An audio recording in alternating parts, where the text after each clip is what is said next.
अस्सलामुअलैकुम।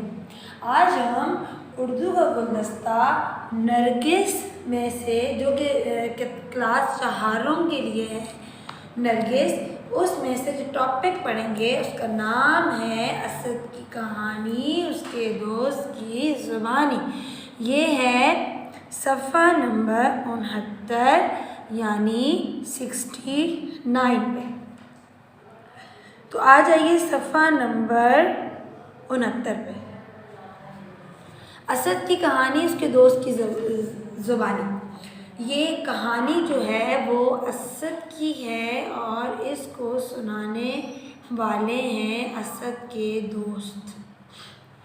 असद की कहानी है, असद की सारी बातें हैं जो उसकी आदत हैं वो एक कहानी की सूरत में उसके दोस्त ने हमें सुनाई है, आपको सुनाई है।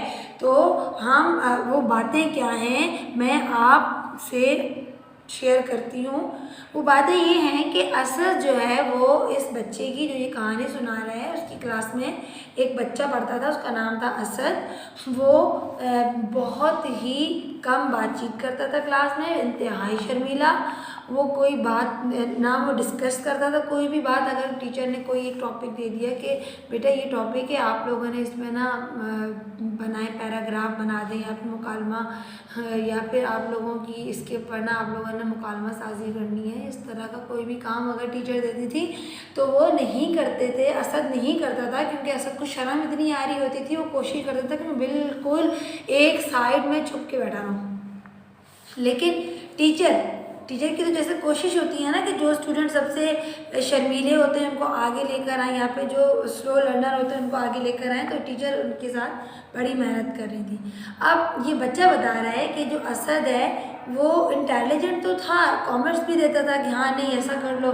अगर हमें टीचर कहते थे कि ये टॉपिक है इसके ऊपर कोई कहानी लिखो तो वो हमारे ग्रुप में था, मतलब वो जो असद है उस बच्चे के ग्रुप में था। तो वो बता रहा है कि असद अगर हमने पूरी कहानी मुकम्मल कर ली तो आखिर में 1 से 2 लफ्ज़ बस वो हमें बताता था और बाकी वो बस खामोश ही बैठा रहता था।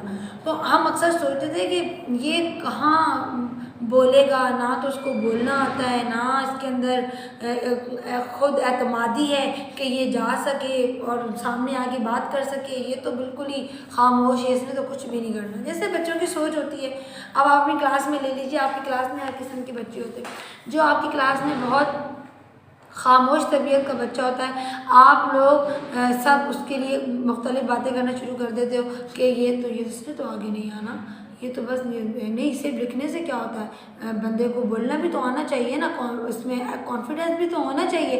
इस तरह की बातें आप लोग करते हैं। इस तरीके से असद की भी ये बातें कि असद के अंदर बस कॉन्फिडेंस नहीं था, उसके अंदर खुद एतमादी नहीं थी। तो वो जिसकी वजह से एतमाद की वजह से आप सामने आते हैं, बात करते हैं, स्पीच तकरीर करते हैं। कोई भी टीचर आपको टॉपिक दे दिए वो आके हमें सुना देते हैं। तो ये सब कुछ होता है एतमाद की वजह से, उसमें वो बिल्कुल भी नहीं था। तो एक दिन क्या हुआ कि टीचर ने एक ना टॉपिक दे दिया और टीचर ने कहा कि इस पे टीचर एक टॉपिक देती थी तो ग्रुप में देती थी। अब के टीचर ने क्या किया, उन्होंने इनफरादी तौर पे एक मतलब बच्चे को एक टॉपिक दे दिया कि ये असद का टॉपिक है, ये उमर का टॉपिक है, ये अली का टॉपिक है, सबको एक टॉपिक दे दिया और कहा कि इसके ऊपर कहानी लिख के लानी है और सबने आके यहाँ पे स्टेज के ऊपर परफॉर्म भी करना है। अब सबने तैयारी शुरू कर दी, सबके पास अपने अपने टॉपिक थे, सबने तैयारी शुरू कर दी। अब जब सब अपना अपना लेके पेपर लेके आ गए स्टेज पे और सबने कहानी सुनाना शुरू कर दी तो असद और ये जिनके उनका एक ही ग्रुप था, ये 3 लड़के थे एक ग्रुप में ना। तो अब ना इन्होंने देखा कि ये 2 लड़के जाके खड़े हो गए अपनी अपनी कहानी लेके, पेज लेके अपने अपने जो सफ़ों पे लिखी हुई थी, लेकिन असद गायब।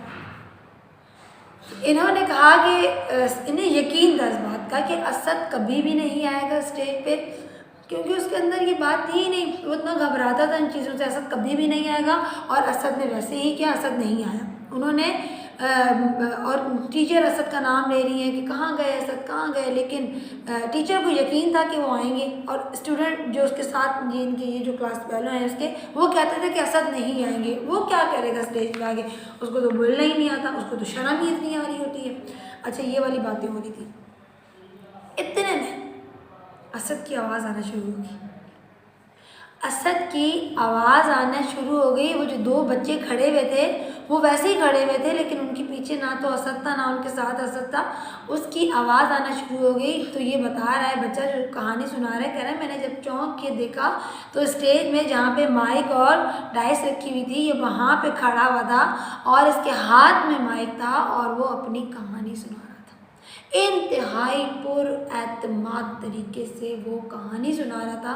और जैसे ही उसने कहानी सुनाई और वह स्टेज से नीचे आया तो तालियों की गूंज ने उसकी हौसला अफजाई की। टीचर ने जाके उसे इतना प्यार किया कि बेटा आज आपने मुझे खुश कर दिया। मुझे पूरा यकीन था कि एक दिन आएगा कि आप यहाँ पे सबके सामने खड़े होके बोलेंगे आपने वैसे ही कर दिया, मेरा सर फ़ख्र से आपने बुलंद कर दिया।